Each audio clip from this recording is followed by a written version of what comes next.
Can't hear it, Pink.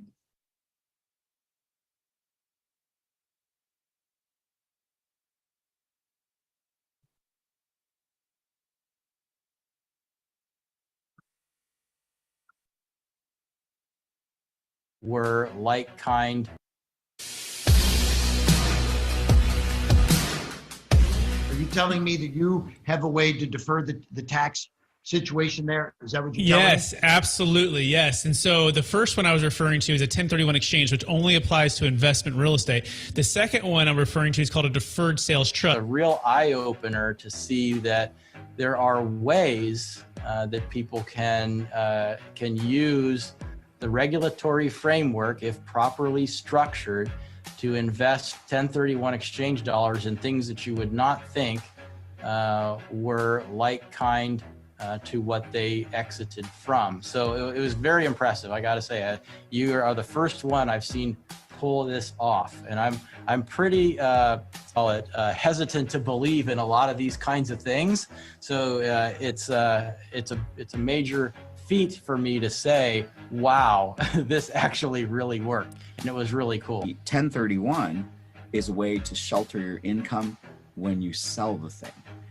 The DST is a way to avoid the 1031 and not have to suffer the time penalty. Our career and during different tax periods, we've seen, these tax avoidance, tax minimization, offshore, all these different strategies undertaken to minimize or avoid taxes. And then I can tell you that, some of them are just not worth the trouble. And so I was skeptical. Admittedly, I was skeptical. I thought, oh yeah, here we go, another one of these, right? And then they say, no, it really is different, right? So look more closely. We looked more closely. We had, honestly, 2 years of conversations. 2 years. Now we were being due diligence at the same time that we were doing due diligence, but 2 years is a long time to be, sort of flirting with the idea of and getting to know the people and getting to really understand the transaction. Yeah, long story short, we got comfortable, although we are not tax attorneys, lawyers, or estate planning attorneys, that at least, from an investment perspective, that, it made sense to sell a highly appreciated asset, get liquid, hold that in this type of a deferred or installment sale type of instrument, and then just be in a position then to do the most important thing. I'm probably stealing your next question, which is time. They say, well, you can't make more time. You can. The deferred sales trust, in a way, allows you to lengthen the investment time horizon for those assets after getting liquid, but before having to feel the tax impact. And from an investment manager's perspective, time horizon is the most important element in investing. All right, great. Well, welcome everyone. Brent Silberbauer here. I'm filling in today for Brett Schwartz. He's the founder and CEO of Capital Gains Tax Solutions. And today we are talking about unlocking commercial real estate listings using the Deferred Sales Trust. It's good to see everyone here. Anyone, I have yet to meet everyone here. Brett just asked me to come in and fill in for him. And I'm one of Brett's partners in strategic alliances.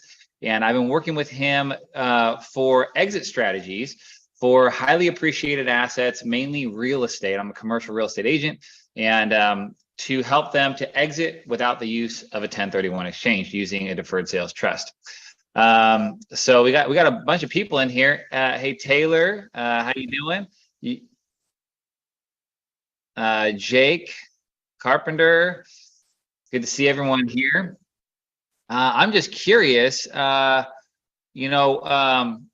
anything that you guys are specifically interested in learning about with the deferred sales trust and capital gains tax solutions? He asked me to talk about commercial real estate, but if there's something else that other folks are interested in, I could jump off there and change routes or what.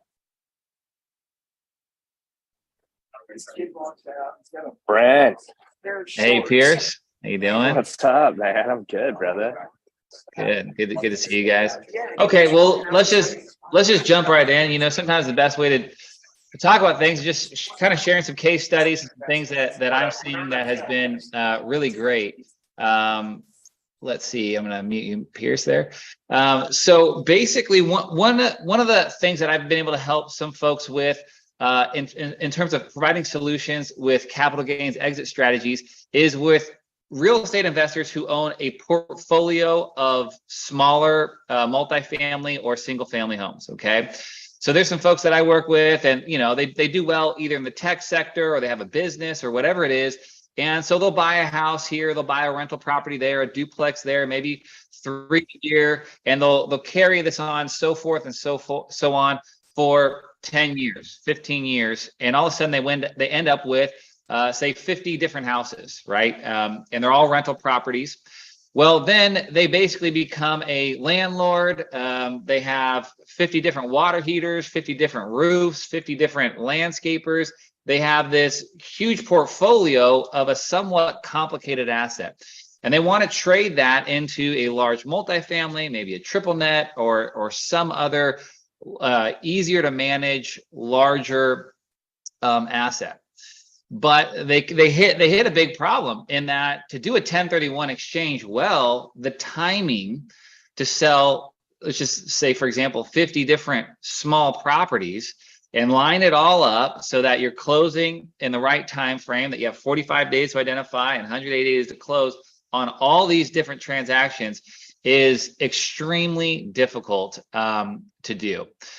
And so basically what I've been working with Brett with is the option to do a DST. So as opposed to a 1031 exchange, doing a deferred sales trust.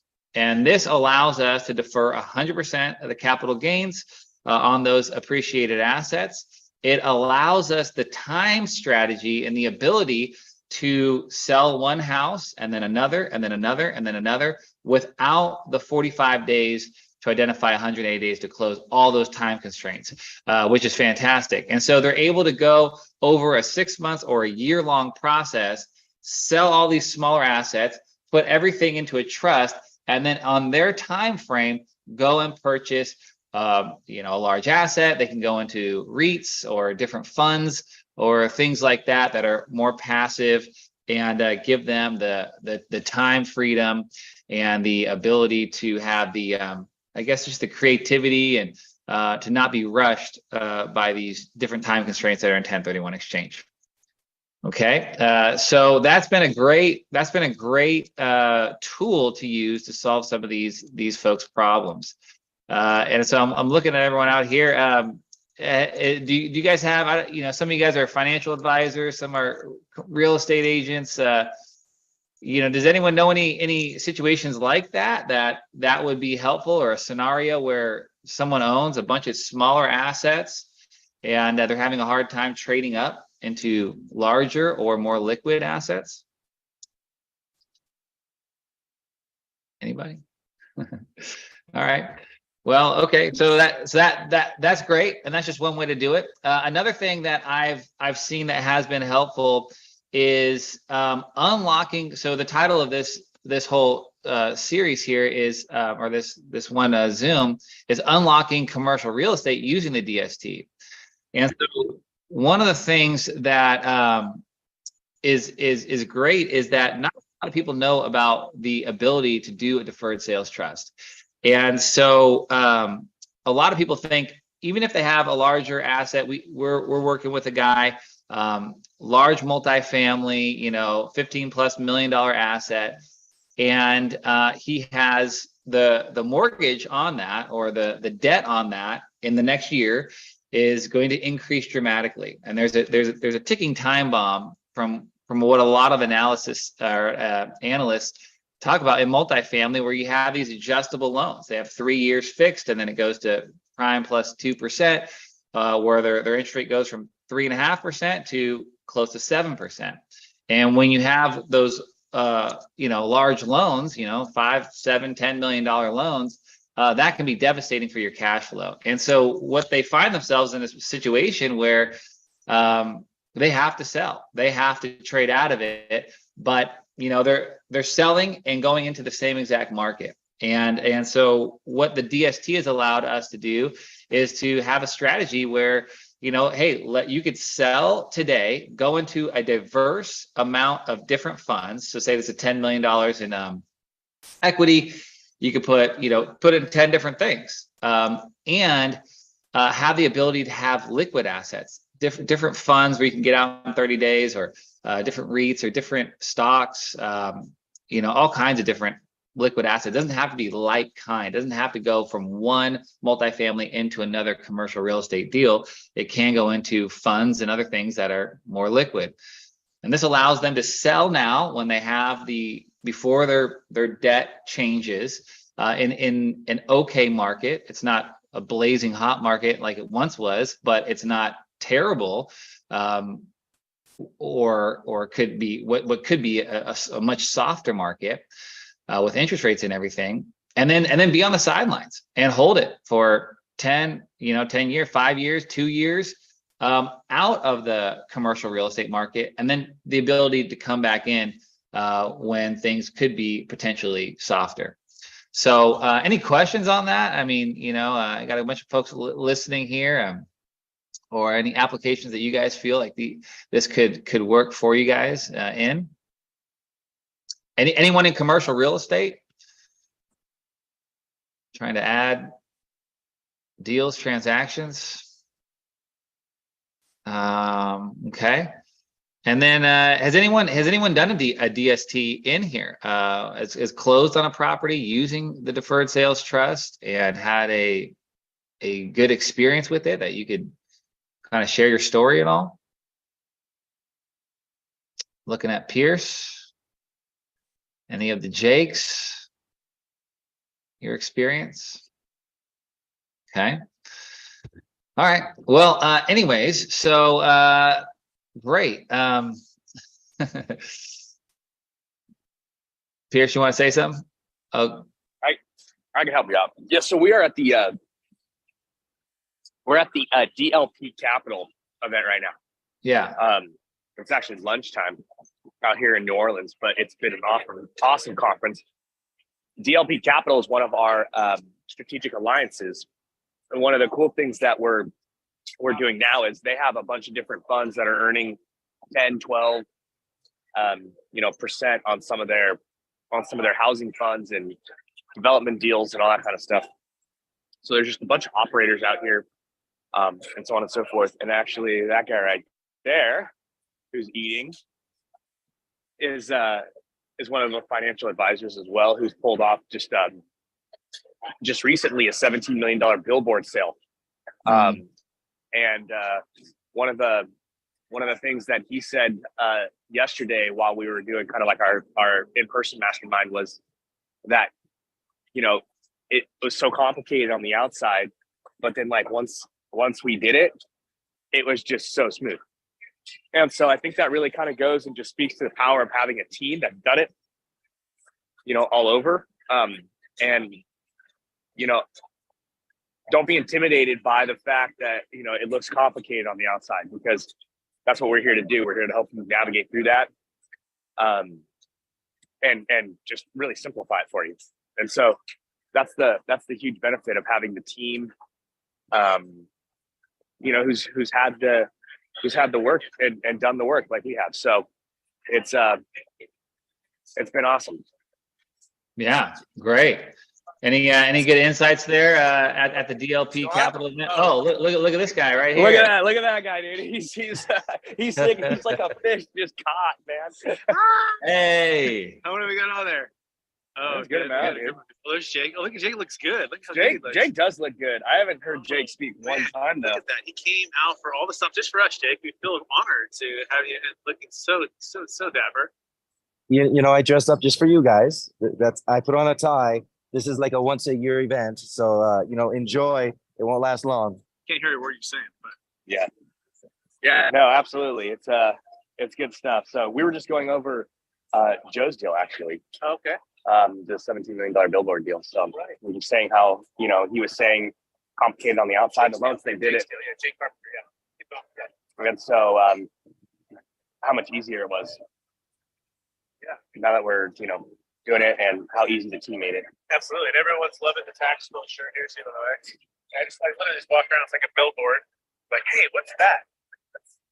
And one guy was like, it's like a 10-second handoff. It's like, wait, stop. And I was like, we're going like in the middle of the meeting. He's like, hey, just text me. He's like, just text me your information. And I just give him everything.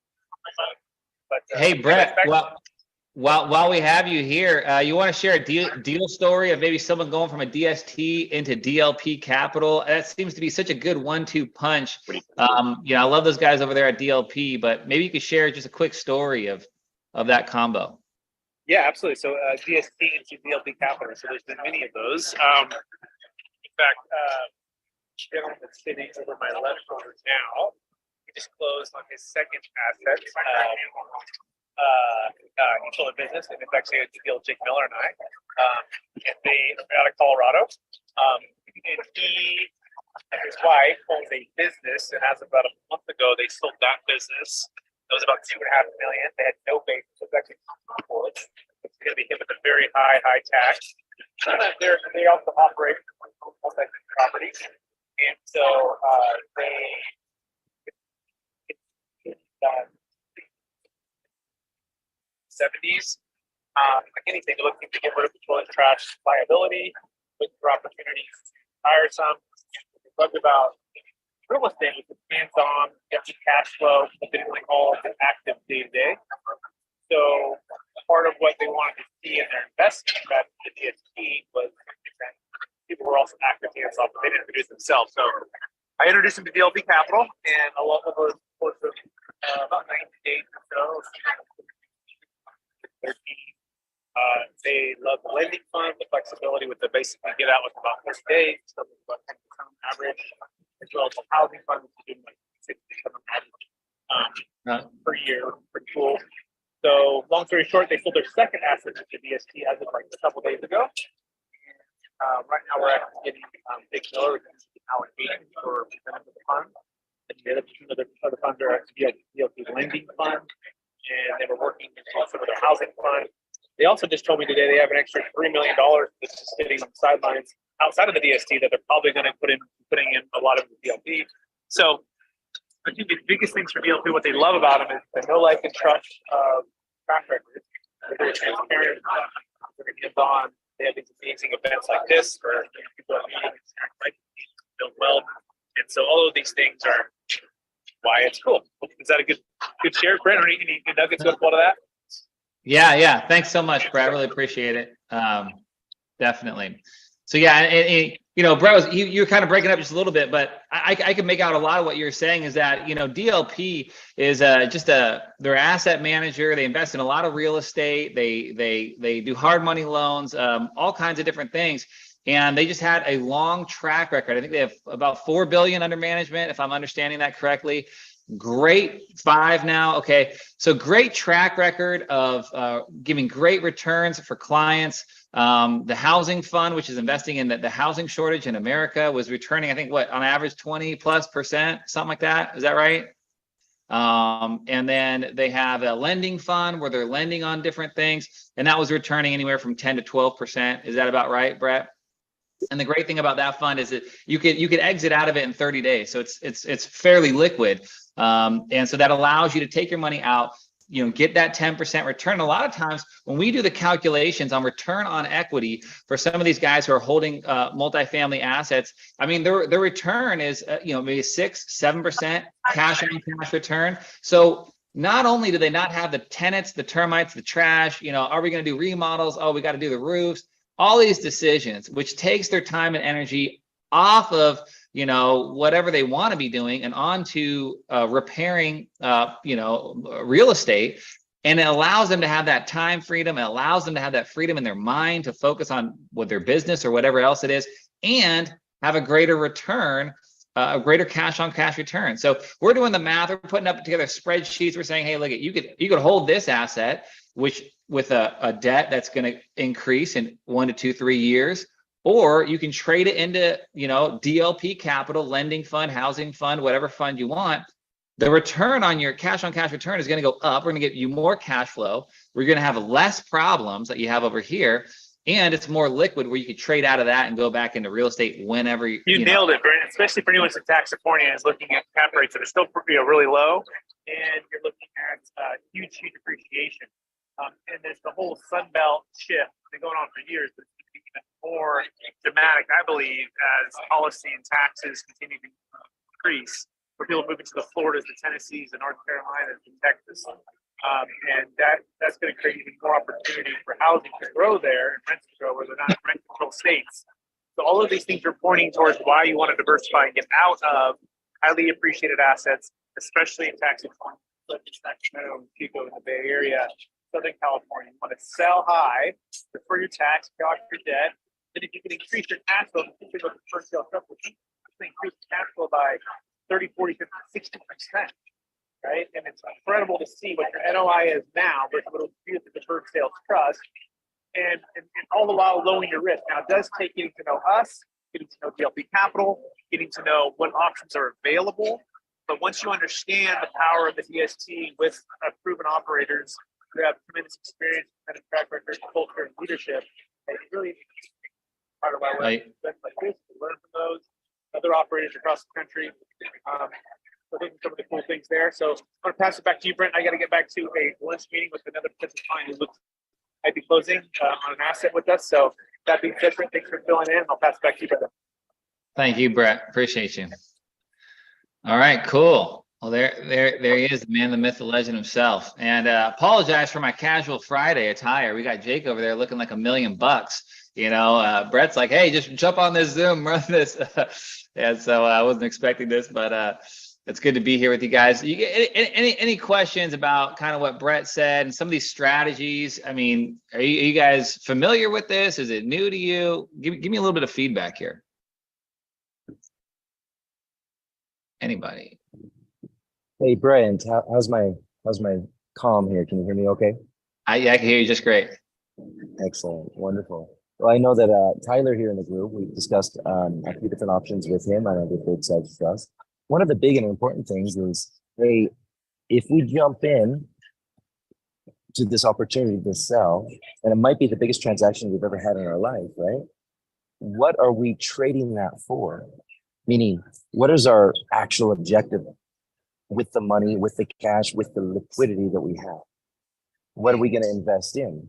Are we going to move from one asset into another asset that's going to give us something different that we're looking for, right?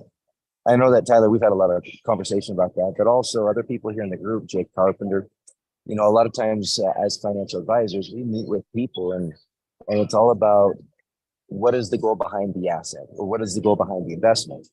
Is it that we need income? Is it that we need growth? Is it that at some point down the road, we're going to leave a legacy? And so everybody invests for a different reason. And it's really important that our assets align with our investment goals and objectives. And so I just kind of wanted to throw that out there for a little bit. Know and understand why it is that we invest. Yes, we might get a rate of return. Yes, it might be aggressive or it might be somewhat chill. You know what I mean? Yeah. But it should align with our goals of what we're hoping to accomplish. Amen. That's exactly right. Yeah. And, you know, that's why I kind of like the DST because, you know, like I gave an example of just a family who just continued to buy duplexes and single family homes over 15 years, you know, and obviously it was great, you know, somewhat passive income owning real estate, semi-passive. But yeah, it's the flexibility to not be stuck into a like kind exchange from, you know, commercial real estate into more commercial real estate. I think is great. Just like what you said, it's like sometimes you need this type of asset or that or this reasoning, and sometimes real estate is not the answer, and sometimes it is. And that's the cool thing about the DST is it allows you to change asset classes as well. You know. And I think Tyler, you unmuted there. You want to comment? I'm just here to learn. This is all new to me outside our conversations, but it does seem right up my alley because I got what I would think is a good offer for my property and my business. But looking out there, there's not a lot of options for 1031 and there's not a lot of good deals. So this kind of does seem like something that fits me pretty well. Yeah. So let me comment on that a little bit because the challenge for a business owner, there's two kinds of business owners, right? There's one that owns a business and runs a business and also owns the real estate or the building and the location that you're at and or multiple locations, or there's a business owner that owns the business but leases the buildings. So for the business owner that owns the real estate that those businesses are ran out of, you do have a 1031 exchange option with the buildings, but not with the business. Right. And so this is where the deferred sales trust can bring in some options for a business owner looking to sell, because now you can defer the capital gains tax on the sale of that business without having to use a 1031 exchange because it doesn't qualify. So this gives you an option to defer the tax on the entire transaction. And some business owners want to sell the business, keep the real estate, lease it back to the guy that's buying the business. Some of them want to sell both the real estate and the business. And again, what I think all of us like about the deferred sales trust is that it gives us the maximum flexibility to sell the business, keep the real estate, sell the business and the real estate, do kind of whatever we want to do, and not have to go back into like-kind property or not have to go back all into stocks, bonds, and mutual funds. We can go right back into other businesses. We can go back into real estate. We can split it up. So, there's a lot of power in being able to have those kinds of options, especially when you're a business owner. 100%. And Jake, have you done I don't know anyone here really. Have you done a DST? What's your experience with Brett? Yeah, so I've been working with Brett. Actually, we brought Brett up to do some guest speaking for our group. But I've been working with Brett for about 6 years. Nice. We've done multiple deferred sales trusts and more and more all the time. And I also work a lot with Jake Miller lately, Micah Miller and their team. So really, we're just kind of this big group that works together basically for the benefit of our clients. And, so it's kind of a really neat relationship. But yeah, I've been doing this for a little while. And I feel like the opportunity is just continuing to grow because really nobody knows about the deferred sales trust. And, everyone asks me, well, why, if it's been around for 25, 30 years, how come no one's heard of it? And it's very simply, the 1031 exchange has worked. And it seems to be a little bit more well-known on the East Coast than on the Western United States, which is where I'm at. I'm in Washington State and do a little bit more work up and down the Western United States.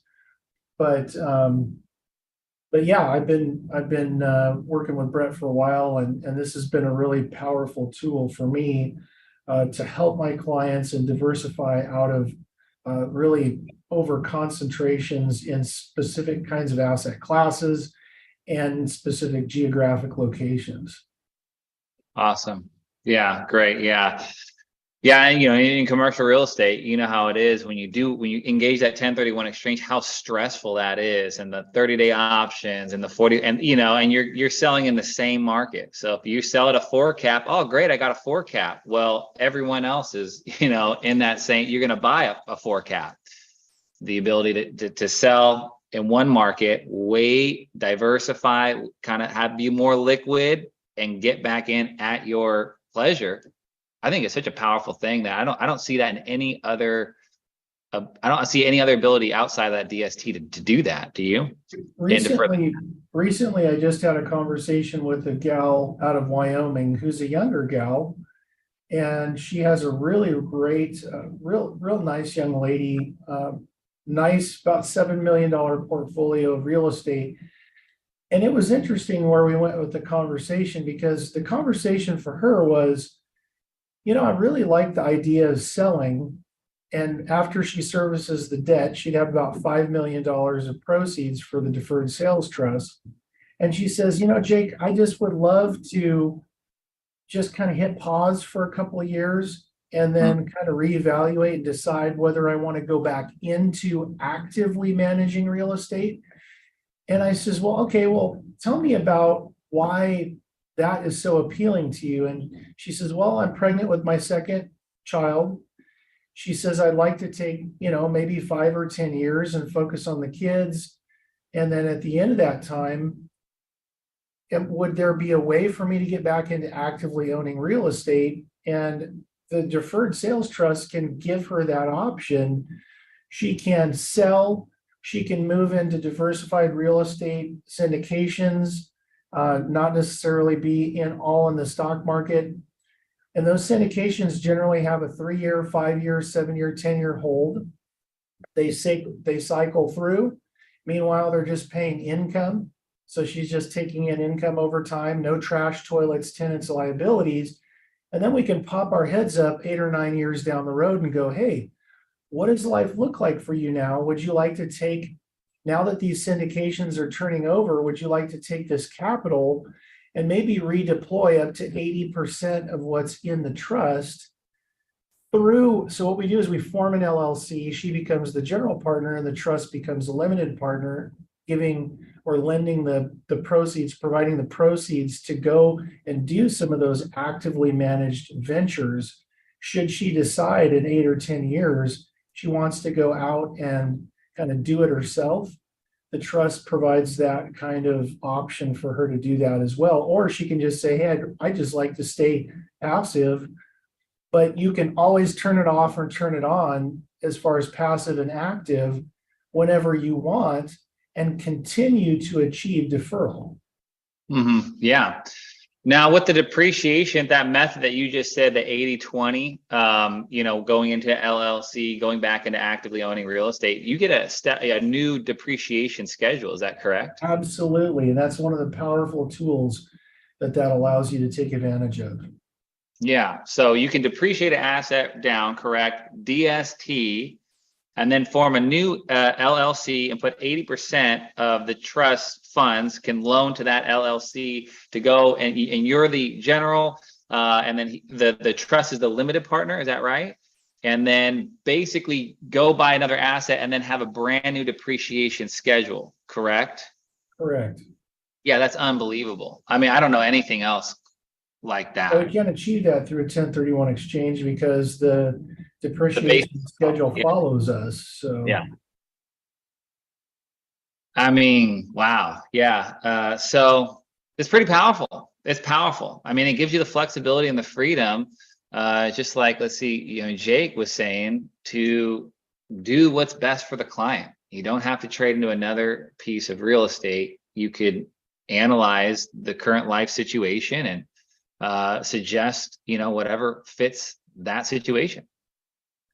It's a lot of fun. Sometimes we run into Jake Miller and I worked on a really neat case with Brett where this guy had a lot of debt over basis. So we had to go into a 1031 first. We had to replace and deal with the issue of debt over basis first through a zero coupon Delaware, which is basically you take a little bit of capital to replace a lot of debt. And that freed up capital that could go into the deferred sales trust. So then it flowed, the proceeds flowed a little bit into the 1031 and then through to the deferred sales trust. So it's a really neat, there is so much flexibility in working with a professional team like Jake Miller, Micah, myself, Pierce, some of these other guys. We all work together to make sure that the job gets done at the end of the day, which is, it's quite a blessing to work in a group like that, because not everyone plays fair in the sandbox. Yeah.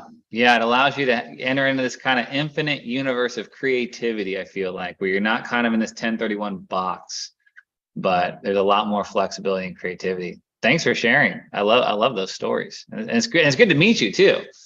So maybe we'll see each other at an event at some point in time. Good to meet you too. All right, great. Well, our time is up. Anyone have any more questions or comments? Cool stories? I have a question about the structure of control in a DST. What do I have total control of what that money is spent on? What someone could explain that to me in more detail would be awesome. Yeah. I want to change the language there just a little bit. I want to say that you have control, but you give up control for purposes of the tax deferral. Right. But you still retain control in the sense that you and the trustee work hand in hand. There's a dual signature process for everything. At the end of the day, the trustee takes on that fiduciary responsibility for the assets of the trust. You, however, are still the captain at the head of the ship. But now you've got an engineer in the boiler room. Now you've got people on the lookout. You've got this team around you to help make the entire thing possible. You want, if for any reason the IRS comes looking, you want the trustee to be the one in control so that there's a continual deferral. So let's talk about terminology a little bit. In essence, you are giving up authority and control to the trustee. Assets move into the trust. The trustee takes on a fiduciary responsibility for those assets until they are liquidated, or when I say liquidated, that's perhaps a point in time, but until the trust itself is terminated or the assets are taken out of the trust and given to you. In the very beginning, let's talk about how this trust works. There's the buyer and the seller of some capital asset, right? We stick the trust in between the buyer and seller so that we do not, for the seller, recognize the transaction for tax purposes now. We essentially are putting the trust in the middle. And when we do that, we exchange the asset. Let's say it's a piece of real estate. We put the asset into the trust then sells it to the buyer. In the beginning for the exchange, you had to exchange something of similar value, which we typically use a promissory note. So you change from being an owner of the asset to a creditor of the asset. And that's actually very important. If you were not the creditor of the asset, then you would not have legal rights to the corpus of the trust or to the assets inside of the trust. Becoming a creditor of the trust, now you have ultimate power and authority should you need, and that's important. Let's talk about this a little bit. Everybody's had a mortgage before. Everybody's known the house, right? And Tyler, what happens should you stop making payments on that house? I'll get a phone call. A phone call, letter in the mail, a knock on the door, something like that, right? And then it just depends how long you go without making a payment. People go to extreme circumstances. But essentially, even though you are the owner of the home, who has ultimate rights to the property should you stop paying on that loan? Well, eventually the mortgage company. The mortgage company, the bank, whoever you want to call it, right? Now, we want you to be in that position in regards to the assets of the trust. So now we're going to take ownership away from you, but we're going to give you lendership. We're going to give you creditor rights. And not just of a home, but of a business, of crypto, of whatever asset that you want to be inside of the trust, right? And we do that because one, you have to give up some power and control for this to work, for it to be a true deferral. Otherwise, you have taken constructive receipt of the sales proceeds. If you take constructive receipt of the sales proceeds, you then pay taxes. So we are deferring that constructive receipt, but we still give you ultimate power and rights to the assets as a creditor. Right.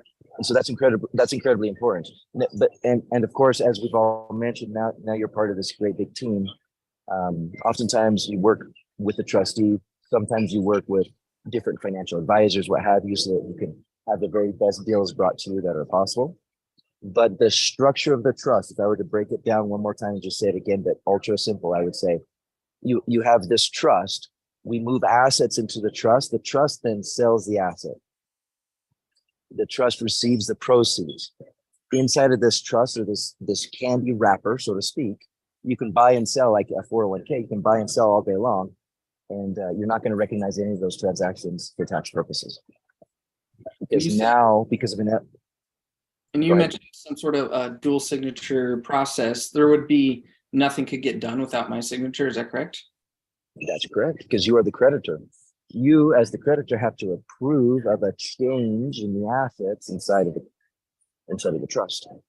Gotcha. So, if it's marketable securities, trustee has to sign. You have to sign on how we deploy proceeds in the marketable securities. Should you invest in marketable securities until there's that next big business opportunity, and maybe it's 3 years down the road, maybe it's 6 months down the road, whenever that opportunity happens, well, again, there's an analysis that's done, there's some paperwork that's documented, and you deploy You liquidate assets in the market, you deploy the funds into that next big business opportunity. And of course, you got this team to help you know and understand. Does it make sense for me to do a joint venture? Does it make sense for the trust just to own it?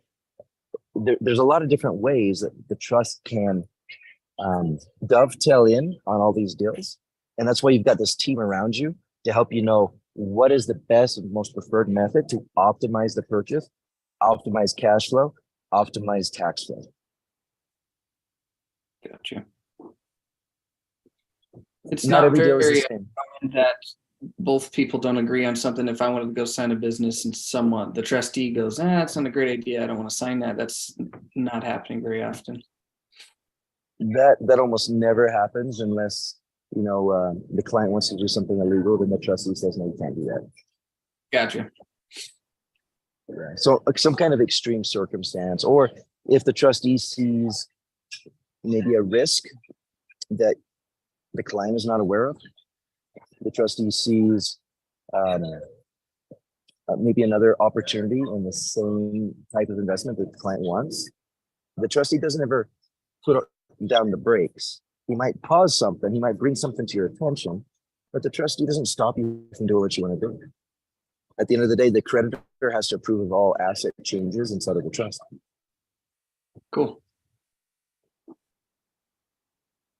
And of course, if the trustee needs help or assistance in some financial nature, somebody with a license, whatever, that's where, you know, Jay Carpenter, myself, and other experts, subject matter experts come to the table.